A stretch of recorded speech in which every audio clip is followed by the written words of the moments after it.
তিশার স্বামী ফারুকী কিভাবে উপদেষ্টা মণ্ডলীতে অন্তর্ভুক্ত হয়? অন্তর্বর্তী সরকারের উপদেষ্টা চলচ্চিত্র নির্মাতা মোস্তফা সরোয়ার ফারুকী ও ব্যবসায়ী শেখ বশির উদ্দিনের পদত্যাগ চেয়ে আইনি নোটিশ দেওয়া হয়েছে। মঙ্গলবার অন্তর্বর্তী সরকারের প্রধান উপদেষ্টা ডক্টর মোহাম্মদ ইউনূসকে এই নোটিশ পাঠিয়েছেন ঢাকা জজ কোর্টের আইনজীবী মোহাম্মদ শফিকুল ইসলাম সবুজ খান। নোটিশ পাওয়ার ৩ দিনের মধ্যে তাদের পদত্যাগ কার্যকর করতে বলা হয়েছে। এছাড়া ওই আইনজীবী নিজেকে উপদেষ্টা মণ্ডলীতে অন্তর্ভুক্ত করার আবেদনও জানিয়েছেন। আমি অন্তর্বর্তীকালীন সরকারের প্রধান উপদেষ্টাকে লিখিত নোটিশ পাঠিয়েছি যে সদ্য শপথ গ্রহণকৃত 2 জন উপদেষ্টা মোস্তফা সরোয়ার ফারুকী এবং শেখ বশির উদ্দিনকে পদত্যাগের আহ্বান জানিয়ে আমি প্রধান উপদেষ্টাকে লিখিত নোটিশ পাঠিয়েছি। কেন পাঠালেন, কারণ কি? এর কারণ হলো যে বৈষম্যবিরোধী ছাত্র আন্দোলন তথা গণ অভ্যুত্থান, হাজারো ছাত্রের রক্তের বিনিময়ে যে উপদেষ্টা মণ্ডলী যে সরকার তৈরি হয়েছে, এই সরকারে আমরা কোনো বিতর্কিত কিংবা বিগত ফ্যাসিস্ট আওয়ামী লীগ সরকারের সুবিধাভোগী এমন কোনো ব্যক্তিকে আমরা উপদেষ্টা মণ্ডলীতে দেখতে চাই না। আপনারা দেখেছেন যে ইতিমধ্যেই সোশ্যাল মিডিয়ায় ভাইরাল হয়েছে যে শেখ বশির উদ্দিনের ভাই আওয়ামী লীগ থেকে 4 বার এমপি হয়েছে, এমনকি ওনার বিরুদ্ধে একটি হত্যা মামলা, বৈষম্য বিরোধী ছাত্র হত্যা মামলা 49 নম্বর আসামি। তো একটি হত্যা মামলার আসামি এবং যার ভাই আওয়ামী লীগের এমপি, উনি কী করে এই ছাত্র জনতার রক্তের বিনিময়ে উপর দাঁড়িয়ে থাকা সরকারের উপদেষ্টা মণ্ডলীর সদস্য হয় তা আমার বোধগম্য না।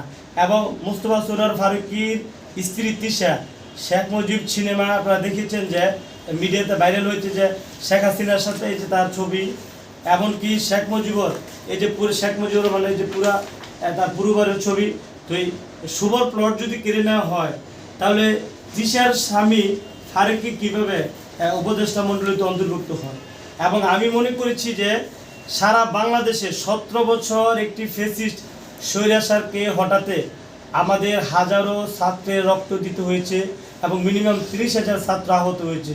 এই বিরাট ত্যাগের বিনিময়ে প্রতিষ্ঠিত এই সরকারে অন্তত বিতর্কিত এবং স্বৈরাচার সরকারের সুবিধাভোগী এবং মুজিববাদ আদর্শের উপাদান বিদ্যমান আছে এমন ব্যক্তিদেরকে অন্তত উপদেষ্টা মণ্ডলীতে স্থান দেওয়াটা শহীদের রক্তের সাথে বেইমানি করার শামিল। এবং আর আমরা চাই যে এই উপদেষ্টা মণ্ডলী হবে একটি বিতর্কিত মুক্ত এবং যেসব ব্যক্তিরা খুনি হাসিনার স্বৈরাচার হিসেবে যার বিরুদ্ধে একটি হত্যা মামলা আছে, উনি কী করে উপদেষ্টা হয় এবং এই উপদেষ্টা মণ্ডলীর সদস্য হয় তা আমাদের বোধগম্য আসে না। আমরা তীব্র নিন্দা এবং প্রতিবাদ জানাচ্ছি। অবিলম্বে 3 দিনের মধ্যে তাদের পদত্যাগ কার্যকরের জন্য আহ্বান জানাচ্ছি। অন্যথায় যদি এই ধরনের ব্যক্তিদেরকে উপদেষ্টা করা হয় তাহলে আমি আইনজীবী হিসেবে আমি উপদেষ্টা মণ্ডলীতে অন্তর্ভুক্ত হওয়ার আবেদন জানাচ্ছি। কারণ এই বৈষম্য বিরোধী আন্দোলনে টানা 26 দিন গুলির মুখে দাঁড়িয়ে আমরা স্বৈরাচারের বিরুদ্ধে আন্দোলন করে এই সরকারকে বিতাড়িত করতে আমরা সক্ষম হয়েছি। এমনকি এই 17টি বছর ধরে আমরা স্বৈরাচারের সাথে লড়ছি, হামলা মামলা নির্যাতন নিপীড়ন সহ্য করে রাজপথে আমরা এই স্বৈরাচারকে আন্দোলন করে বিতাড়িত করতে আমরা সক্ষম হয়েছি। যদি এই বিতর্কিত ব্যক্তিরা যদি অন্তর্বর্তী সরকারের উপদেষ্টা হতে পারে তাহলে আমরা উপদেষ্টা হতে দোষ কোথায়? আমি মনে করি শহীদদের রক্তের সাথে প্রতারণা করা হয়েছে। 17 বছর পরে বাংলাদেশ একটি ফ্যাসিস্ট স্বৈরাচার মুক্ত হয়ে বাংলাদেশটাকে সংস্কার করে আমার ভোট আমি দেব এবং এমন একটা প্রতিপাদ্য নিয়ে এই দেশটা মানুষের জন্য ভোট দিতে পারে। 17 বছর ধরে মানুষ ভোট দিতে পারেনি। এই সরকার, এই অন্তর্বর্তীকালীন সরকার মানুষকে ভোট দেওয়ার একটা পরিবেশ তৈরি করে দিয়ে যাবে। এই সরকারটা হবে সকলের পছন্দ এবং প্রশ্নহীন, বিতর্কহীন। তো এমন সুন্দর শহীদের রক্তের উপর দাঁড়িয়ে থাকে একটি সরকারে যদি এমন ফ্যাসিস্ট সরকারের উপাদান বিদ্যমান এবং ফ্যাসিস্ট সরকারের সুবিধাভোগী ব্যক্তিরা যদি উপদেষ্টা মণ্ডলীতে ঠাঁই পায় তাহলে আমরা এই আন্দোলনকারী হিসেবে আমরা খুব হতাশা প্রকাশ করছি এবং অবিলম্বে শহীদের রক্তের দিকে তাকিয়ে লক্ষ ছাত্র জনতার যারা আন্দোলনে শরিক হয়েছে তাদের আন্দোলনের দিকে তাকিয়ে অবিলম্বে তাদের পদত্যাগ করার আহ্বান জানাচ্ছি এবং প্রধান উপদেষ্টার কাছে এই জন্য আমি লিগেল নোটিশ দিয়েছি। সেটা ঠিক আছে, কিন্তু আপনি তো বলছেন নিজেকে উপদেষ্টা হিসেবে যাতে তাই মনোনীত করা হয়। আপনি কেন নিজেকে মনোনীত করার জন্য বলছেন? এই জন্যই নিজেকে উপদেষ্টা হিসেবে ওই বিবেচনা আনছি যে যদি এই শেখ বশিরউদ্দিন সে তার ভাই আওয়ামী লীগের 4 বারের এমপি এবং বশিরউদ্দিন একটি হত্যা মামলার আসামি, উনি যদি উপদেষ্টা হতে পারে তাহলে আমি আইনজীবী এই বৈষম্য বিরোধী আন্দোলনে আমরা বিনা পয়সা ছাত্রদের আমরা মামলা করেছি এবং তাদের পাশে ছিলাম।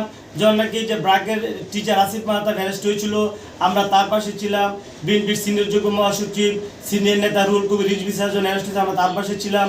এমনকি যখন বিপিনুর এসেছিল এবং বিপিনুর বলেছিল যে সরকার 90% পড়ে গেছে আর 10% ধাক্কা দাও সরকার পড়ে যাবে, তখন কিন্তু বিপিনুরকে ধরে নিয়ে লিফটে সিঁড়িতে আমরা ফুটে উঠেছিলাম। তা আমাদের তো এই সরকার সকলের উদ্দেশ্য ছিল ফেসিস্ট সরকারকে বিতাড়িত করা।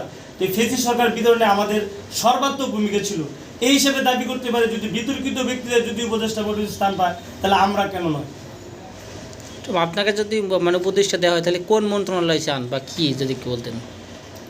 না দেখুন, আমি উপদেষ্টা মণ্ডলীতে আমার প্রত্যাশা কথা এই কারণে বলছি, শুধুমাত্র বিতর্কিত ব্যক্তিদের কারণে। এখন যদি আমাকে এমন অন্তর্ভুক্ত করা হয় তখন আমাকে যে মন্ত্রণালয় দেওয়া হবে,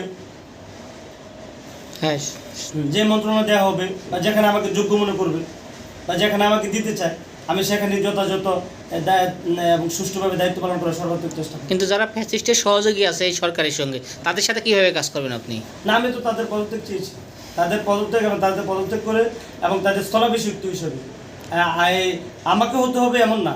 আমি যে সজ্জন, যেমন আল্লামা আহমদুল্লাহ কিংবা মাহমুদুর রহমান, আরও অনেক সমাজে যেমন এই ফিজিস্টের আন্দোলনে ভূমিকা রেখেছে পিনাকি ভট্টাচার্য, সাংবাদিক ইলিয়াস, এমন অনেক নিরপেক্ষ ব্যক্তি আছে যাদের ত্যাগে, যাদের শ্রমে এই সরকার বাংলাদেশ থেকে বিতাড়িত হয়েছে। এই ধরনের ব্যক্তিদেরকে করা হোক, যাদের নিয়ে কোনো আপত্তি থাকবে না, কষ্ট থাকবে না, বিতর্ক থাকবে না।